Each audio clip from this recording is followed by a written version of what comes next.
Hello friends, please don't forget to subscribe to my channel and like the videos. Thank you for your support. Just a couple of years ago, the notion of a 500 horsepower Cadillac would inevitably have conjured up visions of something with a V badge on its decklid and a Blackwing engine rumbling menacingly behind its grille. No more.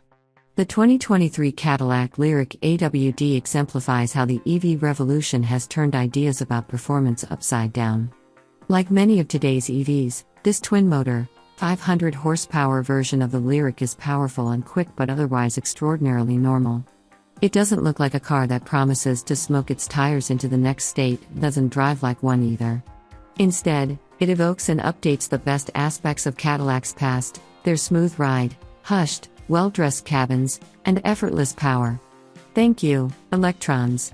Other than the model number on the hatch, Lyriq AWDs get a 600E Ford designation while RWD models wear 450E badging. The 600 and 450 represent rounded torque figures in Newton meters. There's nothing to indicate that the dual-motor, all-wheel drive Lyriq is any different from the rear-drive, single-motor model that first hit the market.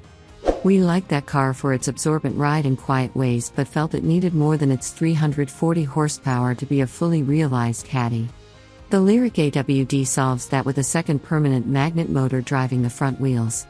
Combined output rises to 500 horses and 450 pound-feet of torque, an increase of 160 ponies and 125 pound-feet over the rear driver. That you can't tell the twin-motor model from the single-motor version at first glance, or second or third, amounts to truth in advertising. Aside from the AWD's extra power, its cushy driving demeanor remains fundamentally unchanged.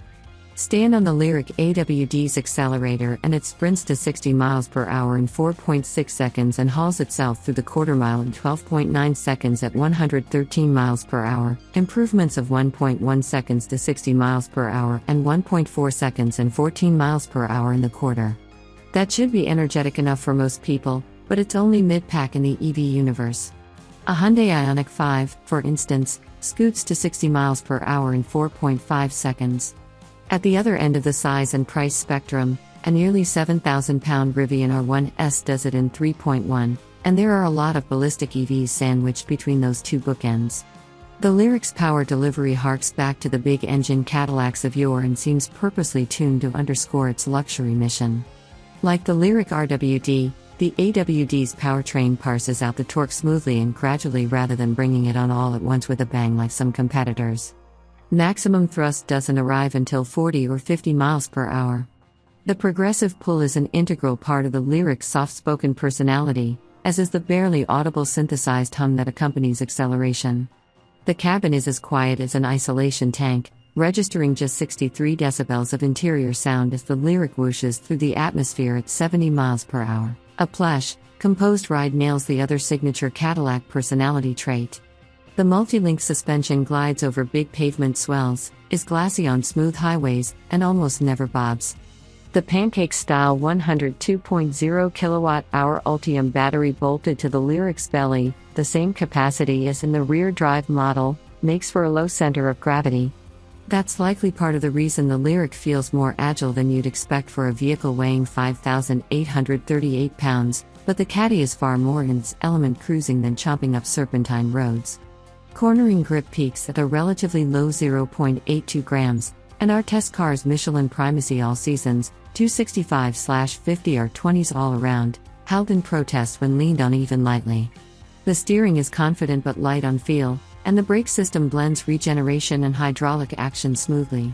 Given the AWD's mass and all-season rubber, stops from 70 miles per hour are reasonable at 182 feet. 2 levels of regen enable one-pedal driving, and a steering wheel paddle delivers maximum regen on demand.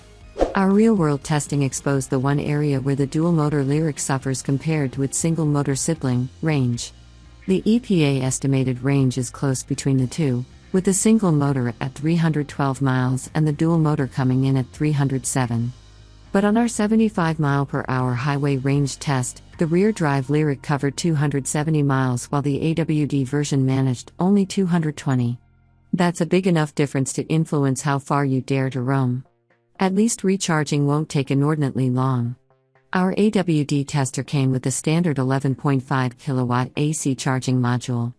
A 19.2 kilowatt onboard charger will be optional for 2024 AWD models and will add up to 51 miles of range per hour from a level 2, 240 volts, AC charger backed by a 100 amp circuit, according to Cadillac.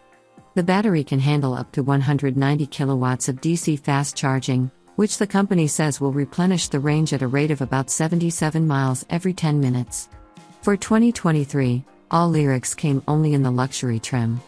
The past tense is intentional as the production run of about 2,000 units is sold out for 2023, and Cadillac is now taking orders for 2024 models. So, the only choice buyers had to make was between the two propulsion systems.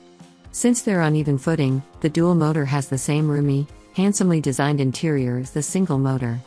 It's a welcoming, luxurious cabin featuring nice lines, handsome leather seating, tasteful brightwork, and good-looking wood. Convenient storage spots abound, but there are also several human-machine interface issues. The 33-inch diagonal curved display that's home to the gauge cluster and many of the car's functions looks slick but forces you to click through several screens to access menus and submenus controlling everything from the 19-speaker AKG audio system to the standard Google Assistant. Most climate controls are conveniently located in a row of hard buttons in the center stack area, but you must still call up the HVAC menu to sync driver and passenger temperature settings. The door-mounted switches that control front seat massage and lumbar adjustments are fussy. GM's usually excellent Super Cruise hands-free driving system cut out multiple times on a short stretch of interstate for no apparent reason. And we still smile at what look like exterior door handles. They're actually large push buttons for the door's electric latches and are awkward to use. The Lyriq offsets those trespasses, and the fact that it doesn't offer such features as heated rear seats or second-row HVAC controls, with a grand slam on value. Our test car stickered for $65,615, which included the loan option of $625 for its stellar black metallic paint. It felt more expensive than that. Better still, the Lyriq is eligible for the government's $7,500 EV tax credit, and the price jump from RWD to the more powerful AWD powertrain is a mere $2,000. Those 500 well-mannered horses are worth every penny, as is the EV that comes with them.